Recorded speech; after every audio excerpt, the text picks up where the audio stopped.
Toy ireo faritra Rabojanary voaro rehetra dia misedra Tsindry ihany koa amin'izao fotoana izao ny Parc National Marolamaba araky ny fanazavan'ny taleny ndao inotsika avy hatrany ary rahantsika tsara ny etaetany. Indra Marolamaba dia tetikasa zany afana manamafy ny tetikasa teo aloha, zany hoe nisy tetikasa projet COFAM no anarany nahafantarany be sy maro azy no vatsiany vondrona Européenne vola ihany koa dia ny nametrahana ny parc aloha zany ara-dalàna izay zany vokatra ny tetikasa iny. Ohatra ny faritra arovana kamaroany, tsy ataoko hoe ny rehetra fa ataoko hoe ny kamaroany misedra ny resaka Tsindry zany ny parc Marolamaba satria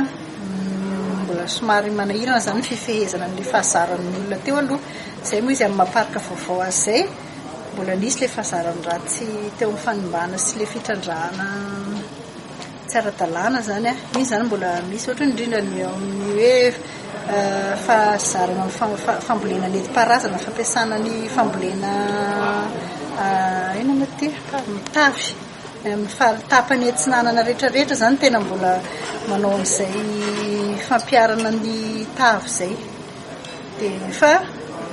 efa miena zany amin'ny ankapobeny izy efa miena satria ny aranana metraka moa zany ny aranana maritra hoe ity atao faritra arovana dia samy tompona andraikitra tsika tsy manitatra tsony n'le zavatra efa simba dia izay le izy fa mbola misy ihany zany le madiditra fa izay moa zany tsy sasatra ny fiaraha-miasa amin'ny gendarmerie sy ny zareo amin'ny administration ny ao amin'ny beniala zany tsy manampy be da be anay amin'izay fiaraha-miasa izay amin'ny fanenjena n'le mpandika lalàna zany.